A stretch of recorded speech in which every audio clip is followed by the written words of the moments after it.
I think I just saved us $7,000. How Mark, so? check this out. We had to move the car. We rolled it out of the way. Garrett took his GT3 RS and replaced it with this white car. I don't know what that is, but it's something over there. Finally, we have some cool cars here at the shop. And I'm not prejudiced or anything, but you tell me. I'll tell you. This thing, it's not that cool. What? Your RS is cool. No. Dude, the RS is cool. I'm not a Honda guy though. No? No. Do you know Never about the have history of these cars? I worked on so many of these things. I think I probably put nitrous kits in 100 Civics. Okay, but the actual like SIRS and the history. You know, I my ears just kind of always just Close. Yeah, close when people start talking about Hondas. Have you seen where they drag the pencil right here and then the ear folds closed by that? I don't know what they're talking about. Like right here? Like push harder on it. Like over here? Yeah. Like right in here? It moved. So wait, what happened? Because we were rolling it, doesn't it start? So the charger showed that we had like 1 bar away from it being completely charged. Well, now it says 3, but it was at 7. What? We unplugged it. We unplugged This it. guy clearly doesn't work on supercars. We're relying on this to tell us how much charge is there. I have a good feeling. I think that the ignition might turn on. So this thing was showing dead, right? Nothing. It was putting in like 3 volts. We tried to jump start it with a Ferrari. We tried to use the F12 battery and the 599 running like, dude, it was a mess. And it would not turn the ignition on. I don't know. I'm gonna try to turn on the ignition. Let's see if this thing turns on. So it was at 7, and now it's at 3. So Garrett, if this car doesn't start, you're buying us a new battery. Let's go. Well, we're not gonna start it because that okay. radiator is cracked. I forgot about that. I mean, because race. All right, Garrett, we'll start it, but you got to buy us a new engine. Okay. This is a $100,000 built race engine. I'm not gonna take any risks. Not because race car. No, we won't because race car this one. So here's the radiator. It says Friday by the end of the day. Oh, it's worth it. Out for delivery. Earlier it said delivery by 1 p.m. It is now 3 p.m. and they have changed their minds, I guess. So it's not coming by 1 p.m. today. But let's see if the ignition turns on, because that's a huge step forward. Oh, the dash is already up. Look what it says. Battery 45 days. 45 days. Let's go. So it's already awake, right? Yeah, when I opened the door, it came up. Key not found within the vehicle. I'll shut the door and then open it. Go ahead and open again. Dude, you're like a McLaren Pro. There's like small little things. Yeah, I had one once. Yeah. Dude. Call McLaren Service Center. Airbag For what? Airbag. Why? Airbag. We don't care about that. Well, that's odd though. Engine system fault. It's probably because it just hasn't been on in so long. You're gonna have to clear everything. Well, okay, that is awesome. We have battery power. The ignition turns on. If we get a radiator, if it shows up, we can put it in, bleed it, and see it. I was telling him earlier, the only 720 I've ever heard crack. Like this thing snaps. And if you guys get a chance to hear it at slush. Wait, what does it do? Or it's like, it's a mixture of thunder and lightning. It's frightening. It's frightening. So Tim never got the chance, Mike never got the chance to ride in this car. I didn't even hear it run. How would you describe the feeling of this car? Very visceral. It's just like from how aggressive it sounds here to how it makes you stick in the seat to just. Well, you're not leaving these seats. These seats won't let you get out of the car. Oh yeah, the center seats are just perfect. I love the way they hug you and everything. And it's just so it's like it's full experience. It's the G's to what you have in the peripheral to your vision up front, because McLaren does a great job of just really feeling Driver forward kind of experience. Oh yeah. I mean, that's really to me what cars are all about, is the feel. It doesn't need to be the fastest car ever. It doesn't need to be the craziest looking car. It's just the driving experience for me. Just that. Like, even, I mean, I'm hating on Hondas, but honestly, you better be careful. We're low horsepower. Yeah, sorry guys. Low horsepower cars that are lightweight and nimble and just, you know, you turn the steering wheel and they dart to the side. Those cars are fun to drive. This thing, when Damon drives it, you have to be one. And the experience on being locked in driving this thing, and this thing goes sideways through 4 gears, man, and you're still trying to find it, and then finally it hooks up, and it's just. I can't. And then when you hear it snap and the whips and the cracks. What does it sound like? The flames and the. I can't can't do it again. Man. It's just so nice, though. It is. So I'm just nice. imagining like some Bruce Lee or some Chuck Norris moves right there. Right? It's Zeus. It's like Zeus coming out of the clouds and just lightning and thunder at once, man. I mean, look, it's just look at that. Yeah. We just need the radiator, and then you can start it. We can drive it. Well, I don't We're know. good to go. We need the radiator to see if we can start it. I just don't want to take a risk of starting the car. With all the electronics being real finicky, all I need is for this thing to start and not turn off immediately with no water in the system and overheat it and warp a cylinder or a head gasket or crack a head or something. No, not worth it. Oh, guys, I think the radiator just showed up. What's up, man? Dude, yes. We got a radiator. We may be able to start this thing after all. Dude, is that it? That's it. It feels, well, it's probably padded pretty well in there, I hope. I hope so. We've had a bad track record of receiving very expensive and nice parts in very bad condition. I hope this is not that case. Same, because if we could get this in there, we could possibly start the car today. I don't want to get my hopes up. Tim, are you excited? Calm down, Tim. Tim, we're not ready for the body parts yet. It's not running just yet, but soon. Dude. Tim, are you excited, bro? I'm excited. Tim, are you excited, dude? I'm excited. That's Tim's excited face. That's it right there. I'm ready to glue this on. Give him blue steel, Tim. Blue steel? What is that? All right. Oh man, we gotta get him to see that movie. Watch me drop my knife and poke a hole in. Whoa. Clear. Oh, dude. All right, it's looking good so far. This is from a crashed car, right? Yeah, it's from a recycler. It's got a little bit of a bend here. Oh, a little wavy. Slightly tweaked. I can't remember if I didn't read the description properly or if it didn't say anything about damage. Anyway, I think the one that we have on the car, the AC condenser here, is better on the car than this. And it's still, as far as I know, charged with Freon, so I might just pop it to the side, not disconnect the hoses, and use that one. This looks good. The shroud looks good. Swap this thing out. Let's go. Tim, are you excited? I'm excited. Oh. This isn't perfect. I don't think it's gonna leak, but when that thing got hit, it kind of pulled it in a little bit here. It's not terrible. It is in actually probably the best spot for it to get bumped, far away from the plastic end tanks and where everything seals up. So that's why it wasn't from the dealership, and it wasn't like however many thousands of dollars it would have been from the dealer. This was $1,000 for the radiator with the fan shroud.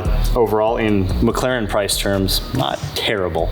So these are actually the water to air intercooler coolers. So this What? cooler, yeah. This is the cooler? The cooler. Okay, that Yeah. sounds cool. So these are from Gintani. So they're aftermarket, obviously. And inside of there, the air comes through here from the turbo, and it's pressurized, and it goes through what looks like this inside, but surrounding this is actually water. And that gets pumped. There's a pump in the front with that water tank that we were talking about last time. So it's just circulating water the whole time to cool the charge temperature. When turbos spool up, when they make boost, they make heat. And heat is the opposite of what you want going into the engine. The colder the air is going into the engine, the more power the car is going to make, the more efficient it will be. So these just keep those temps down. But this fortunately didn't get broken, didn't get beat up at all. This is ready to go back on. We don't even need to take those hoses off and bleed this system, hopefully. These lines are slightly tweaked also from the crash. I bent them back by hand a little bit. And I think we did get new lines from the guys that we got all the suspension parts from. So if we do need to change those lines, if they are leaking, we'll be able to pop those on and send it to the air conditioning shop later on and get the AC system recharged. I'm really excited that we got this radiator in.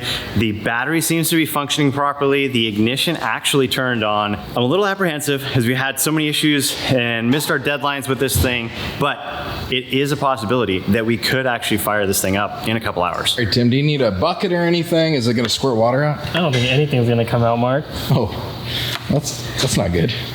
The way it's supposed to be. Enzo Ferrari intended.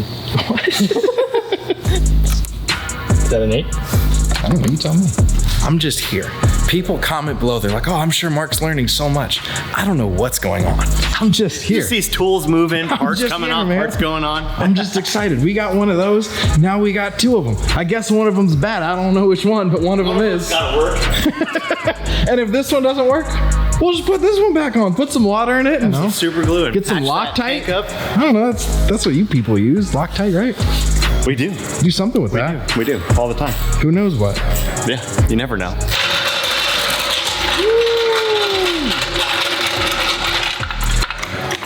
You got to be a drift champion to do that. I've done this once or twice before. Yeah, pump it up, pump it up. This is slow-mo, right?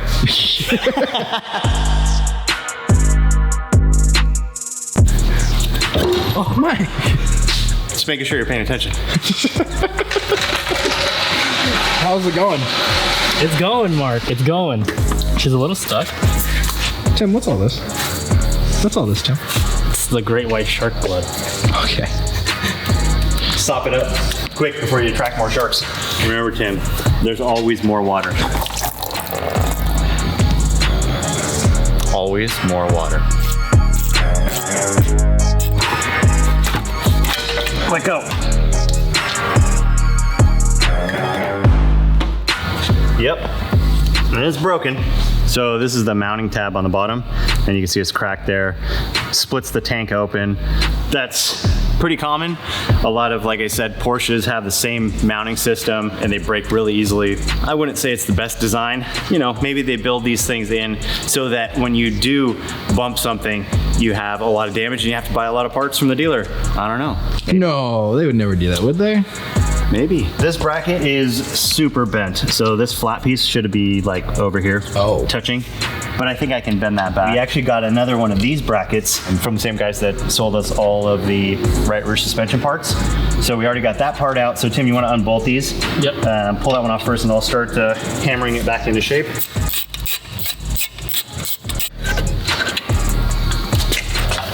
So we got this very, very bent bracket. So this should be straight up and down. This piece should also be straight. I don't know if this is supposed to have a lot of angle in it, but that is obviously tweaked. So we're gonna start out by getting it kind of back into shape.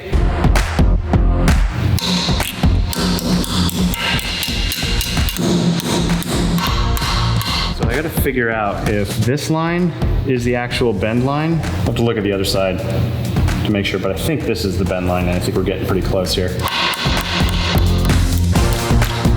Yep, we are looking pretty good. We're pretty close, so I just have a little bit more adjustment to make, and this should be good to go. Mike, you straightened out that bracket? Well, almost. What? We might have a problem. What's up? The chassis might be a little bit bent, or the subframe.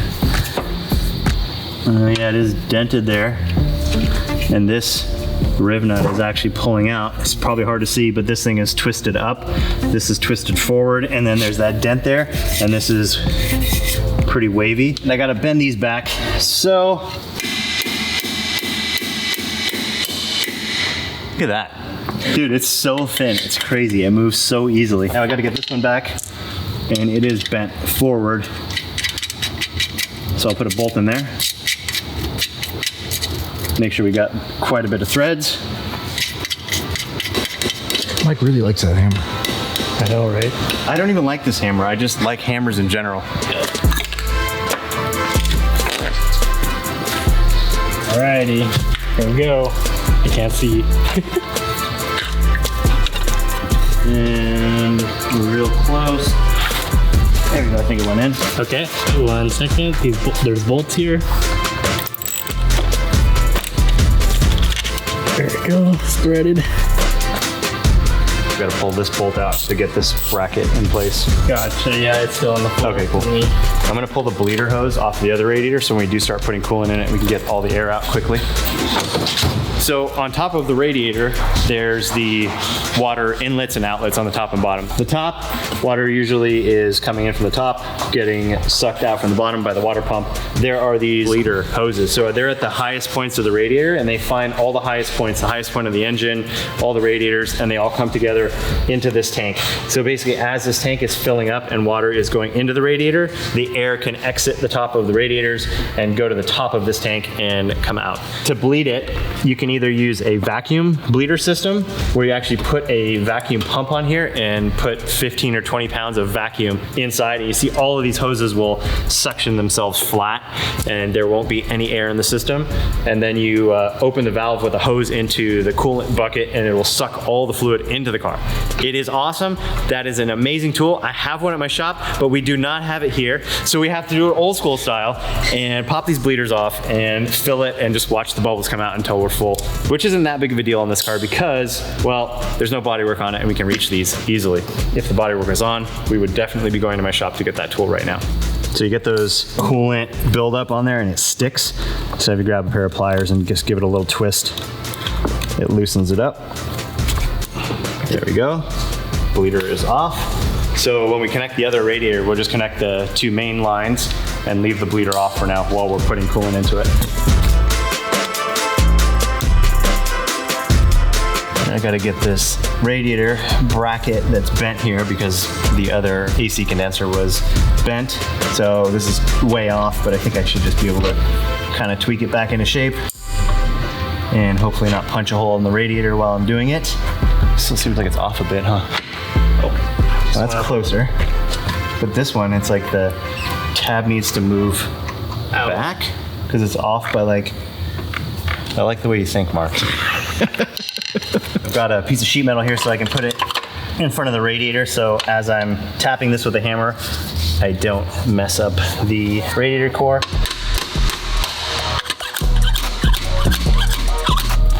And now we are lined up.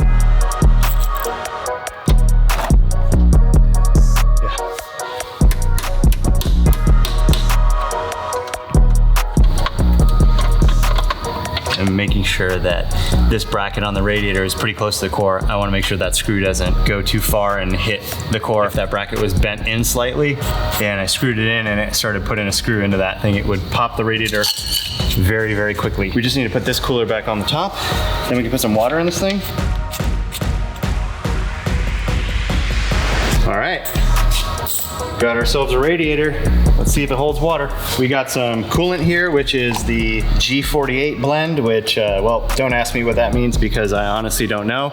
I just looked it up and it said Mclaren 720 requires G48 coolant, so I found some. And we got some distilled water, mineral free, and that means that it won't leave all these deposits and stuff in the engine and in the radiators and basically block the cooling system from working well. I'm usually pretty good at not spilling it, but apparently not today.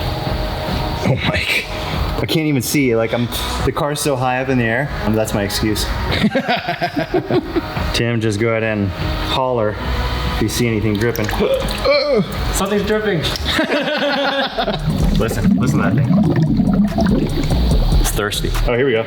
So we got some water starting to come out of the bleeder. Oh, and some chunks of, I don't know what that is. We want the water to come out of the top of the radiator, and that's how we know it's full. So this is coming out because the tank is full, but once that tank kind of levels out, it starts to fill all the radiators. So all the air is coming out, going through this tank and bubbling past the coolant. So it might take a little while. It's just a rough day for you, man. It's just not going my way today.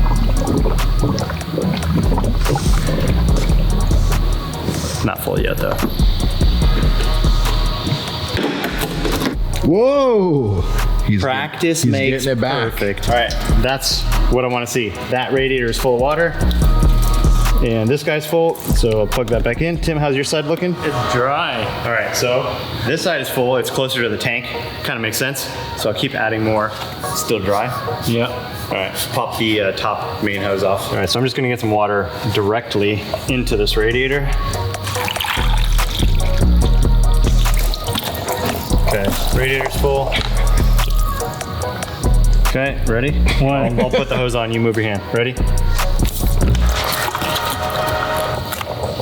Cool. Now I'll add some more water there and hopefully we'll get the air out of there. But at least I know that radiator's full, this radiator's full. So for about 4 gallons into the car. So I think it takes about 6 total if it's completely dry. But I think the rest of the cooling system and the front radiators still have water in them. I don't think that all got pumped out. So we should be pretty close to full. That's it, right? We're good to start it? We are just about ready to start it. Tim, you have just about. What can we do? Let's do it. Okay, Tim, can you put this clamp on this hose? Yeah, I'm actually gonna leave it up in the air. This is higher right now. This is basically the highest point of the car as far as the cooling system goes. That way it'll help bleed all the bubbles out of there. Yeah, as soon as Tim clamps that on there, we can try to fire this thing up. All right, I'm really excited because this car might start right now for the first time in since the accident, which was 6 or 8 months ago. It's been a long time. I'm a little bit worried. We did have that inlet pipe that was off with some debris in there. We cleaned it all out. We didn't see anything in the turbo. Didn't look like there was any damage. So hopefully the accident stopped the engine as soon as that intake tube cracked and it didn't suck in any dirt or parts into there. Well, it's kind of awake. It's halfway awake. Oh, here we go. Here we go. Hey. Okay, that's a good sign. 45 days. All right, so brake in. Tim, are you excited? I'm excited. Oh, all right. Brake in. Okay. Hold on. On Mclaren for service. I don't know how serious that is, but I'm gonna try to start it anyway. Okay.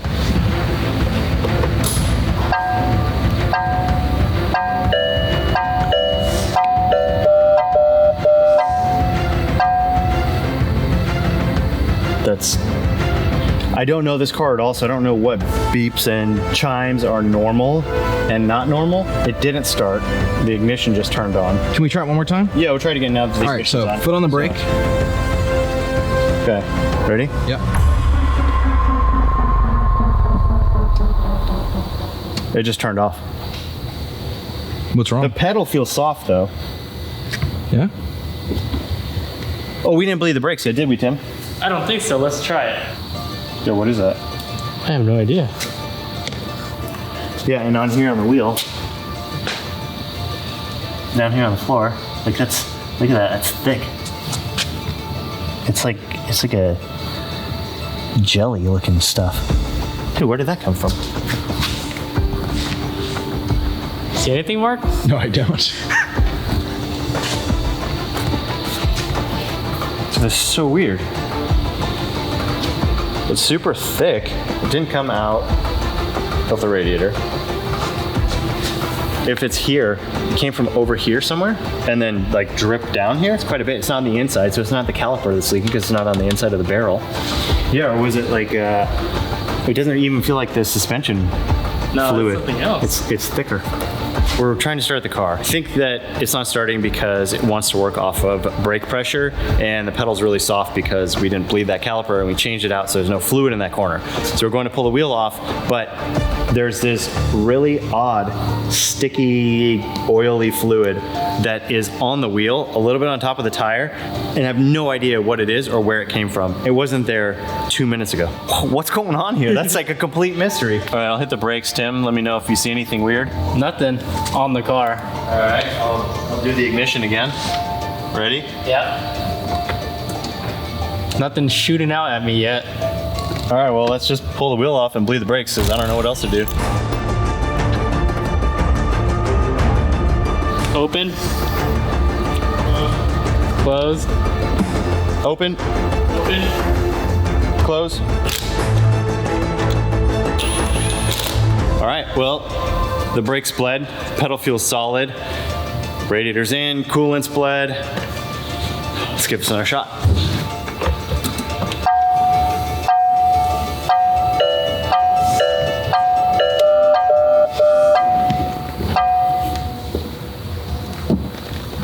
Okay.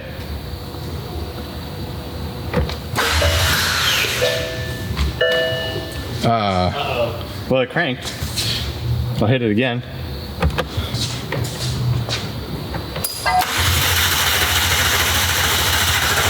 Come on. Come on.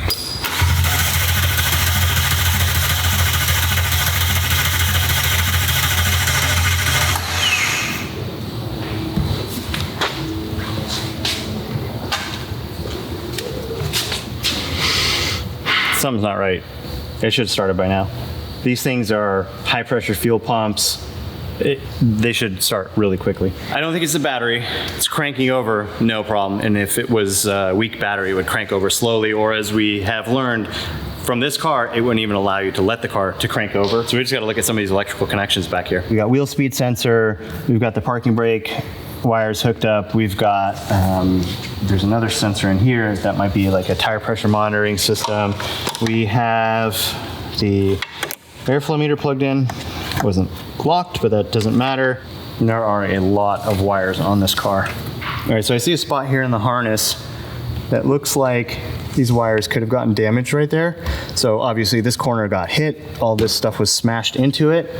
And I mean, this is just like a wire loom here that's basically like tape. They wrap it around the wires to keep it all secured, but it is not very durable. So if something sharp went in there and broke a wire, that could definitely be stopping the car from wanting to start.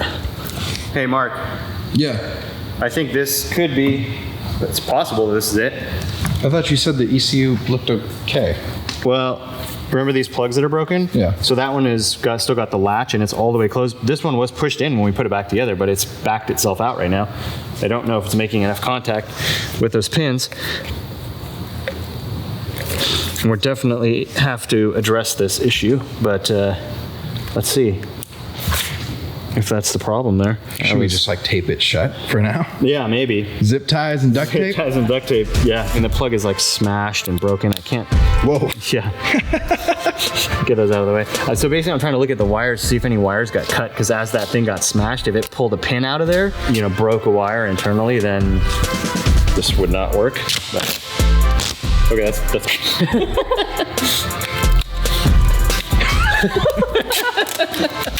all right, Mike.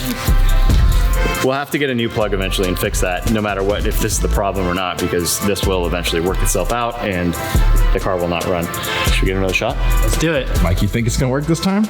There's a good chance that it was that connection to the ECU because it had backed out. So there's a possibility it will start now. I don't want to ever get my hopes up before, but there's so many unknowns with this thing. Like I said, I've never worked on a McLaren ever. Let's see if it works. I am actually so excited. This car is so cool. It is so loud. It pops and bangs like no car I've ever heard before. Tim, are you excited this time? I'm excited. You're really excited this time? I've never heard this car before because Dude, go put your ear to it. Okay. Don't do that, Tim. Tim, please don't. Have you seen the pictures of this car shooting 10-foot flames? I only seen the pictures, but it might not be real. Well, there's only one way to find out. All right, so it's awake. 45 days, foot on the brake. Ready? I don't know. Okay. Clicking. You guys ready? Yeah.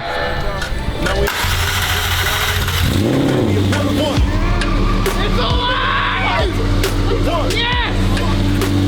It's alive! Let's go. What happened? Did you turn it off? There was a lot of error codes and I saw something about oil, maybe pressure. I don't know if it said suspension. If this thing doesn't have oil pressure, then we can't run the engine, obviously. Gotta start it again, dude. I'll start it again, but I gotta watch that. Okay, ready? Yeah, I'm ready. Yeah, 720 GT.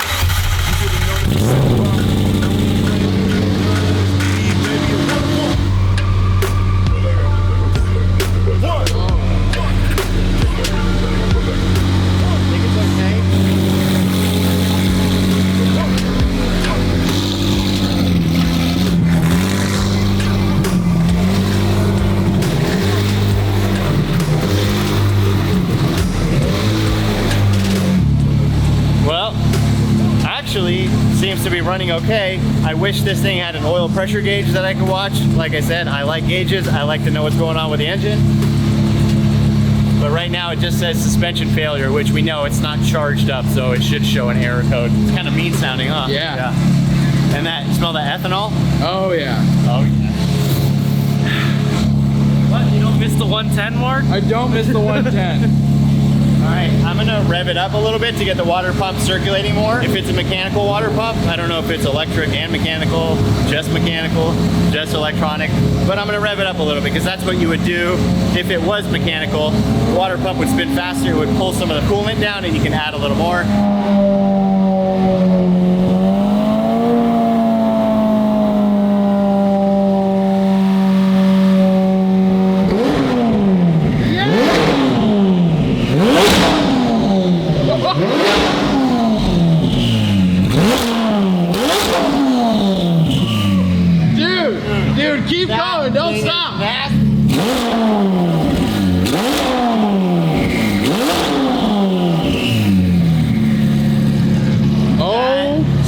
my goodness. So good. It sounds so crisp. And I know what Garrett was talking about. I haven't heard the lightning and thunder, the thunder yet. But pretty soon I feel like we can hear that. Oh man. What a relief. We got this thing to start up. So excited about this car. Now, getting it running is just one of the major things on the checklist of stuff to do to get this car back on the road. What do you mean? We can't just drive it? You saw all the warnings on the dash. Let's put it in gear, Suspension man. failure, do just not get drive. the auto, come on. You know, so someone from Mclaren actually got in contact with Dave and they told him, do not drive the car like that. There is an updated suspension accumulator. Basically, it's these parts on top of the shocks. He was saying there's a rubber or some sort of material diaphragm, and he said there's a spring inside of it. And I think what he meant was there's a spring on one side with the nitrogen charge, and it's pushing down on this rubber, and maybe it pops a hole and it cracks that membrane. And now you've got the nitrogen basically going into the shock fluid, and the shock fluid taking up the space that's in there. So you're basically losing shock fluid, and you don't have those dampers in there anymore. And he said it makes the car very unstable. When you go around a corner, all of a sudden it will just start rolling over like crazy, and you could lose control and crash the car. The dealer just said, yeah, bring it in and we'll recharge it. Who knows, they might have said, hey, we're gonna put all these new parts on as well. We need to do an alignment. We need to check some other things. We don't have the ECU secured. It's flopping around. I don't want that to fall off the car when we go for a drive. It will be driving very soon. We have made some big, big leaps forward. I love this thing, and now that I heard it run, I think I like it even more. I just don't want to work on it that much. I'll get it done, but then let's just drive it. We know that we could still have damage in the transmission. We do know that output shaft seal on the side of the transmission where the axle goes in is damaged, and that could have been where some of that oil is coming from, but there was quite a bit of oil down there. Now it could be coming out of a catch tank. Now that we have the engine running, it's going to be a lot easier to figure that out. We can go in and clean a lot of stuff, wipe all the old oil down, use some brake clean, and basically get all that residue off there, so any new oil is easier to spot, because basically once you have an oil leak and you're driving the car, it just spreads everywhere. The hot engine with a hot oil, it goes all over the place. The air's blowing it around. It is really hard to figure out where the oil leak is coming from. We still don't know if there is actually damage in the transmission. We haven't tried to put it in gear yet. Engine running is absolutely huge that this thing, well, for one, we saved $7,000 because we didn't have to buy a new battery for it. We got this thing to wake up and take a charge. What do we spend so far? Like, I mean, it's got to be like 10 grand or something, right? Yeah. 10-ish. That is pretty crazy. Now we have a lot of parts left that we need to source. All of the bodywork, we've got radiator ducts, we got brackets. Depending on whether or not we can find those used or we have to buy them new is gonna make a huge difference. Like, I mean, the parts that we're finding used are like 10% of the price of the parts when they're new. So obviously that's a giant cost savings. But yeah, overall, it was a solid day. The 720 GTR runs.